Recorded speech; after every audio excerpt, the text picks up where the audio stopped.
Saludos tengan todos, bienvenidos a este espacio en el que tenemos la oportunidad de recordar las verdades que la Biblia nos enseña. Siempre es una bendición que podemos leer, meditar y aprender de la palabra. Así que eso le damos gracias al Señor. Esta tarde yo les traigo una historia muy linda que está en la Biblia, que empieza en una época muy oscura para el pueblo de Israel. En ese tiempo ellos habían ya recibido la tierra prometida, pero no habían obedecido todas las cosas que el Señor les había dicho. Entonces la generación que vino después de Josué, que fue el sucesor de Moisés, ya se estaba comportando igual que todos los pueblos alrededor, los pueblos paganos.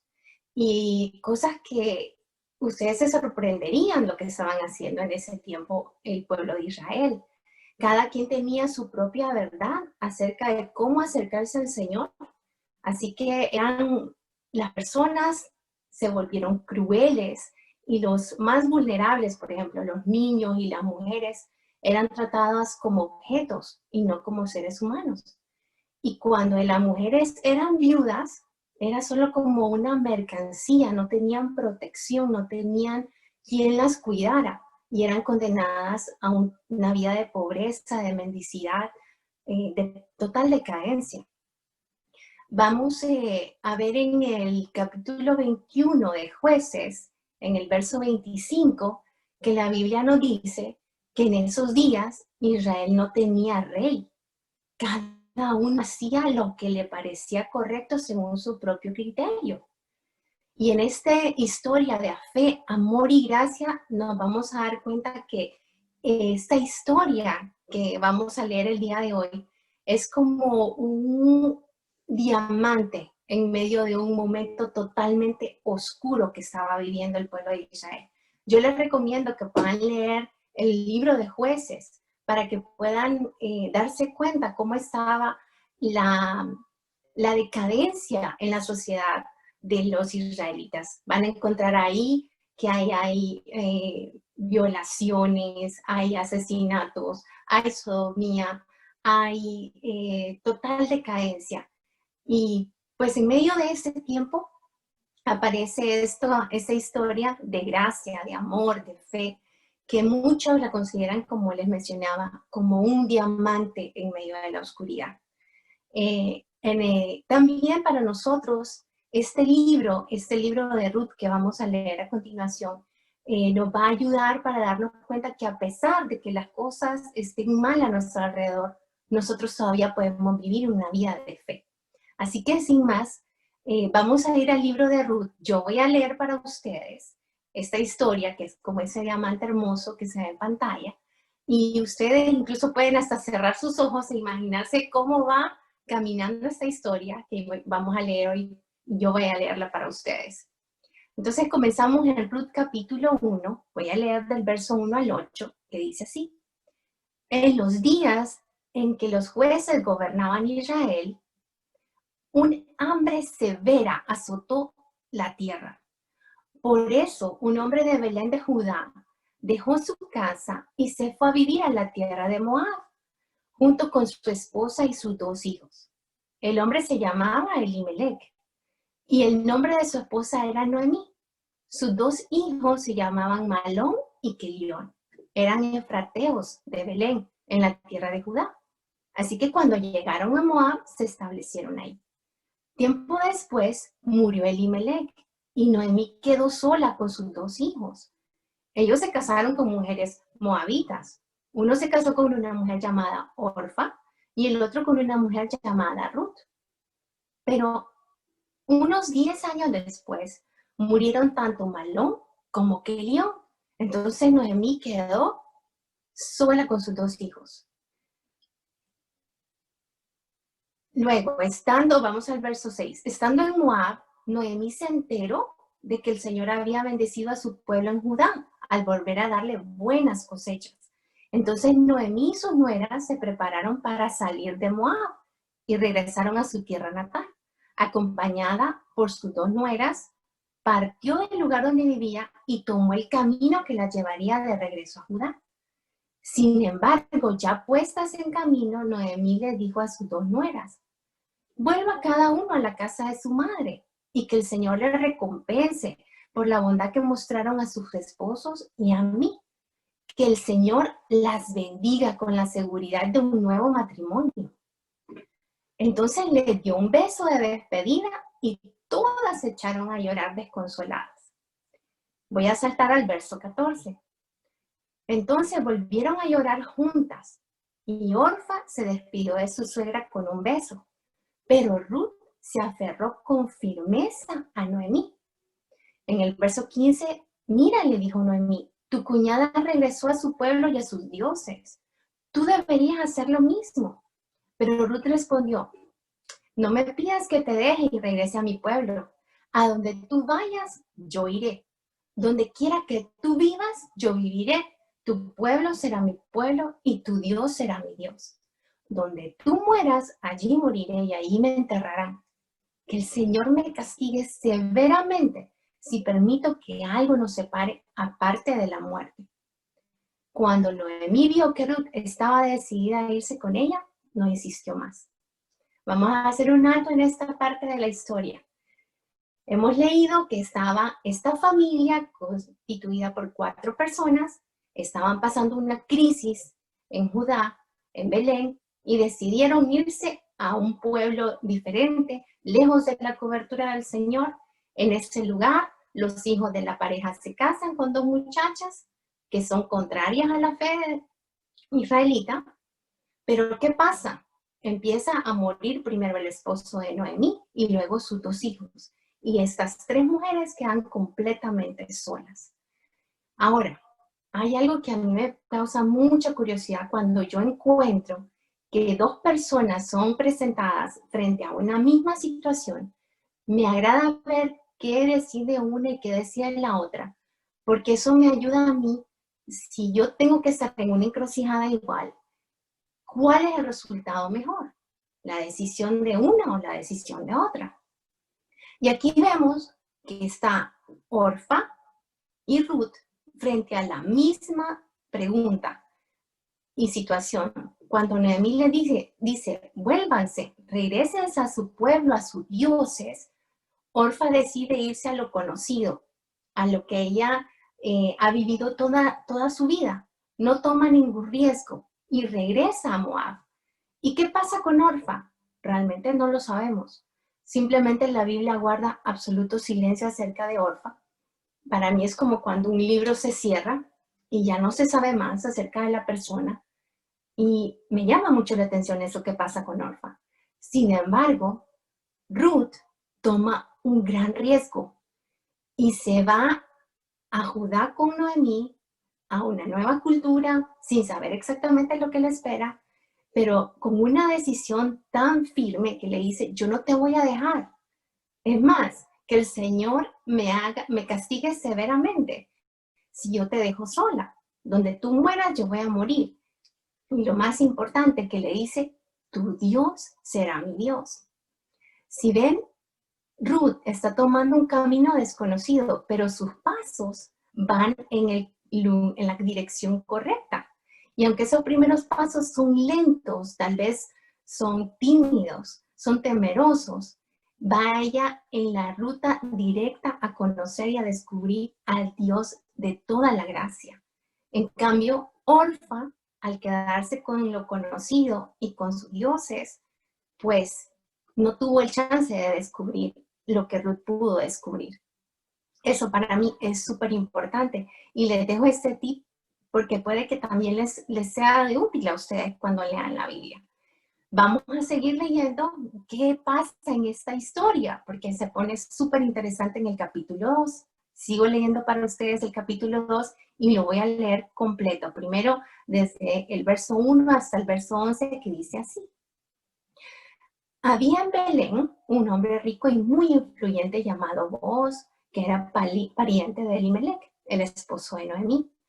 Un día Ruth la moabita le dijo a Noemí, déjame ir a los campos de cosecha, a ver si alguien en su bondad me permite recoger las espigas de grano dejadas atrás.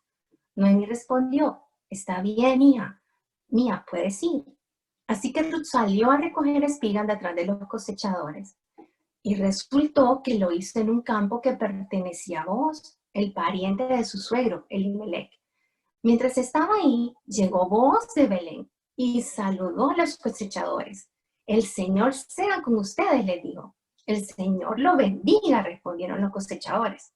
Entonces Booz le preguntó a su capataz, ¿y quién es esa joven que veo allá? ¿De quién es?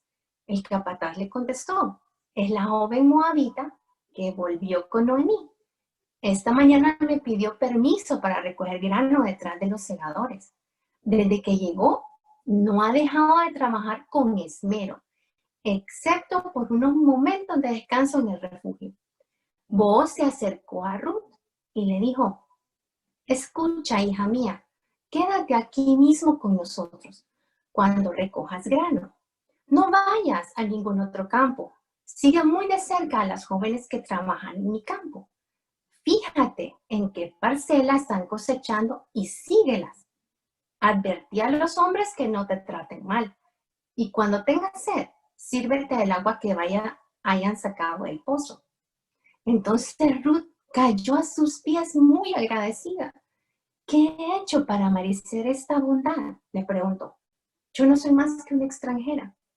Sí, lo sé, respondió Booz, pero también sé todo lo que has hecho por tu suegra desde la muerte de tu esposo. He oído que dejaste a tu padre y a tu madre y a tu tierra natal para vivir aquí entre gente totalmente desconocida. Verso 12 dice que el Señor, Dios de Israel, bajo cuyas alas viniste a refugiarte, te recompense abundantemente por lo que hiciste. Eso es hermoso. Voy a poner una pausa acá. Es lindo lo que le dice Booz y esta palabra que reconfortante donde le está anticipando que el Señor es un refugio y que está Ruth viniendo a refugiarse bajo esas alas. Sigo el verso 13 y dice, espero continuar siendo de su agrado, Señor, respondió a ella. Usted mismo me consoló al hablarme con tanta bondad, aunque ni siquiera soy una de sus trabajadoras. Después, a la hora de comer, Booz la llamó. Ven aquí y sírvete de la comida. Puedes mojar tu pan en el vinagre. De modo que Ruth se sentó junto a los cosechadores y Booz le dio a comer grano tostado. Ella comió todo lo que quiso y hasta le sobró. Cuando Ruth regresó a trabajar, Booz ordenó a sus trabajadores, déjenla recoger espigas aún entre las gavillas y no se lo impidan. Además, arranquen de los manojos algunas espigas de cebada y déjenlas caer a propósito. Permítanle recogerlas y no la molesten. Así que Ruth recogió cebada allí todo el día y cuando la desgranó por la tarde, llenó toda una canasta. Luego la cargó de vuelta al pueblo y la mostró a su suegra. También le dio el grano tostado que le había sobrado de su comida del almuerzo. La suegra le dice, ¿dónde recogiste todo ese grano? Hoy, preguntó Noemí. ¿Dónde trabajaste? Que el Señor bendiga al que te ayudó. Entonces Ruth le contó a su suegra acerca del hombre en cuyo campo había trabajado y le dijo, el hombre con quien trabajé hoy se llama Booz. Que el Señor lo bendiga, le dice en el verso 20. Le dijo Noemí a su nuera. Él nos muestra su bondad, no solo a nosotras, sino también a tu marido que murió. Ese hombre es uno de nuestros parientes más cercanos, uno de los redentores de nuestra familia. Verso 21. Entonces Ruth dijo, es más, le dice, Booz me dijo que volviera y me quedara con sus trabajadores hasta que termine la cosecha. Verso 22. Excelente, exclamó Noemí. Haz lo que te dijo, hija mía. Quédate con las jóvenes hasta que termine la cosecha. En otros campos podrían molestarte, pero con él estarás segura. De modo que Ruth trabajó junto a las mujeres en los campos de Booz y recogió grano con ellas hasta el final de la cosecha de cebada. Luego siguió trabajando con ellas durante la cosecha de trigo, a comienzos del verano, y todo ese tiempo vivió con su suegra. Pues hasta aquí la lectura del verso 2. Bueno, lo hemos leído todo. Espero que lo hayan disfrutado mientras lo leía. Pero se nota cuánta gracia está recibiendo Ruth a través de vos. Vos estás siendo el canal de bendición que el Señor está utilizando para bendecir a Ruth y a Noemí. Tanta abundancia de grano que está ella teniendo en medio de la sociedad que les describí al principio. Una sociedad donde las viudas eran maltratadas, eran vistas de menos, estaban condenadas a la mendicidad. Sin embargo, Ruth llega al campo correcto, a la hora correcta, cuando el dueño del campo está ahí, empieza a espigar, empieza a poder recoger grano. El dueño del campo le dice a sus trabajadores, ayúdenla, déjenla que ella recoja más abundante, no la molesten, le da agua, le da almuerzo, en fin, tanta gracia después de mucho tiempo de estar sufriendo, de estar de luto por la muerte de sus familiares, de su esposo, de su cuñado y de su suegro. Ahora que ha venido a Judá, a Belén, las cosas están empezando a cambiar. Vos confirma algo que Ruth posiblemente no entendía. Ella estaba conociendo a un Dios vivo, un Dios que podía hacer que las cosas fueran diferentes. El Señor empezó a mostrarle a Ruth su amoroso cuidado y su abundante gracia. Hermoso. Aplicando esto hoy en nuestros días, nosotros podemos estar seguros que si damos pasos en la ruta correcta, en el camino que el Señor nos ha trazado, también nos vamos a encontrar con el Dios de toda gracia. También vamos a encontrar ese Dios de amor, ese refugio, ese cuidado que Él ha mostrado aquí en este libro. Pero nosotros tenemos que tomar el riesgo, tomar los pasos, seguir en ese sentido con decisión y con determinación para poder ver esto hecho una realidad. Y el Señor no pide que nosotros demos grandes pasos de fe al empezar nuestra relación con Él. Si ven, los pasos de Ruth fueron pasos bien sencillos. Fue en principio tomar la decisión de caminar hacia Dios, de dejar atrás lo que antes fue y ver hacia adelante a una nueva dirección. Pero esto era en un camino sólido, en un camino real, en un camino hacia el Dios vivo. Y en ese camino, dando esos pasos, pronto la fe de ella sería más allá de las circunstancias. Vamos avanzando, dando pasos mayores, teniendo una fe más sólida y que no va a estar dependiendo de lo que pasa a nuestro alrededor, sino que vamos a poder dar pasos con confianza. Pero ¿cómo logramos esto? Pues tenemos que seguir haciendo lo que venimos practicando durante todos estos meses, leyendo la palabra, meditando en ella, dando pasos de fe, obedeciendo, confirmando, viendo lo que el Señor nos dice que es una realidad. Todo eso lo tenemos que ir haciendo, tal como Ruth lo hizo. Ella también pudo haber orfa, regresar a lo que antes conocía. Sin embargo, ella dio estos pasos de fe y podemos seguir adelante.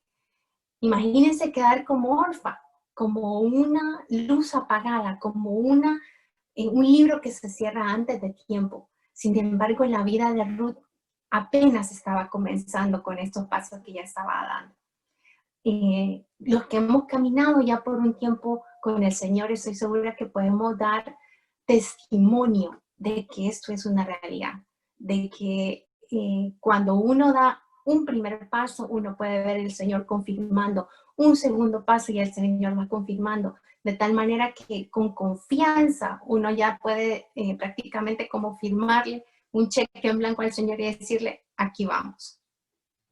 ¿Saben cómo es también esto? Porque esto de los pasos de fe no es fácil. Hay que tomar riesgos, hay que lanzarse, pero el Señor nos entrena y lo hace como una madre águila. Las madres águilas, cuando sus aguiluchos están en el nido y es el tiempo de que empiecen a aprender a volar, lo tiran del nido. El aguilucho grita despavorido porque no sabe lo que está pasando y no entiende por qué su mamá lo tira. Pero antes de que se estrelle ahí abajo en el suelo, el águila lo recoge y lo vuelve a subir al nido. Así que en ese proceso está lanzando lo que de esos pasos de fe, de tal manera que ya el aguilucho después sabe que su mamá lo va a ir a rescatar y se puede concentrar en aprender a volar. Con el Señor muchas veces es así. Hay momentos en los que uno siente como, wow, tengo que saltar a esto. Y da miedo. Pero cuando uno ha leído su palabra y le cree al Señor y da esos pasos y luego le da un tiempo y ve los resultados, el siguiente paso ya es más fácil y el siguiente paso ya es más fácil y uno va creciendo en esa fe y experimentando esa gracia y ese amor del Señor. Así que regresando a la historia, ya para finalizar, algunos meses después, al final de la cosecha de cebada y trigo, Ruth se casó con Boaz. Ruth 4:13 dice, así que Boaz llevó a Ruth a su casa y la hizo su esposa. Antes de este versículo hay una serie de situaciones y bueno, toda una trama que hay que leer y se las recomiendo, muy hermosa. Pero aquí lo que quiero yo destacar es que la vida de Ruth cambió totalmente. En estos versículos podemos ver que ella pasó de ser desvalida a ser la esposa del dueño de la era, de toda esa cosecha, de ser pobre a ser rica, de no tener un nombre a tener un nombre, completamente cambió. Entonces ya no era la desamparada, sino que ahora era la bendecida. Con Cristo nuestra herencia es mucho mejor que la que Ruth recibió. Nosotros somos su novia y Él está preparando la boda del Cordero. Su herencia es vida abundante para siempre. Efesios capítulo 1, versículo 3 al 8 dice, toda la alabanza sea para Dios, el Padre de nuestro Señor Jesucristo, quien nos ha bendecido con toda clase de bendiciones espirituales en los lugares celestiales, porque estamos unidos a Cristo. Incluso antes de haber hecho el mundo, Dios nos amó y nos eligió en Cristo para que seamos santos e intachables a sus ojos. Dios decidió de antemano adoptarnos como miembros de su familia al acercarnos a sí mismo por medio de Jesucristo. Eso es precisamente lo que Él quería hacer. Él le dio un gran gusto hacerlo. De manera que alabamos a Dios por la abundante gracia que derramó sobre nosotros, los que pertenecemos a su Hijo amado. Dios es tan rico en gracia y bondad que compró nuestra libertad con la sangre de su Hijo y perdonó nuestros pecados. Él desbordó su bondad sobre nosotros junto con toda la sabiduría y el entendimiento. Y el verso 11 dice, es más, dado que estamos unidos a Cristo, hemos recibido una herencia de parte de Dios, porque Él nos eligió de antemano y hace que todas las cosas resulten de acuerdo a su plan. Entonces, al igual que Ruth, nosotros en Cristo hemos recibido abundante gracia, abundante amor, vida eterna, y podemos disfrutarla. Esa es nuestra herencia. Así que no lo olvidemos, tengámoslo presente, demos pasos de fe, experimentemos la gracia y el amor del Señor. Y si usted todavía no ha tomado esa decisión de recibir a Cristo en su corazón, yo hoy le animo a que lea esta historia, a que medite esta palabra, a que pregunte a sus amigos que ya han tomado la decisión y usted mismo pueda hacer su oración de fe y venir a Cristo. Así que con eso lo dejo, los animo a que puedan experimentar esta gracia y esta fe en el Señor y damos gracias al Padre de que nos permite leer su palabra. Gracias por su abundante gracia derramada a nosotros, por la herencia que nos ha dado. Así que en el nombre de Jesús le dejo esta palabra.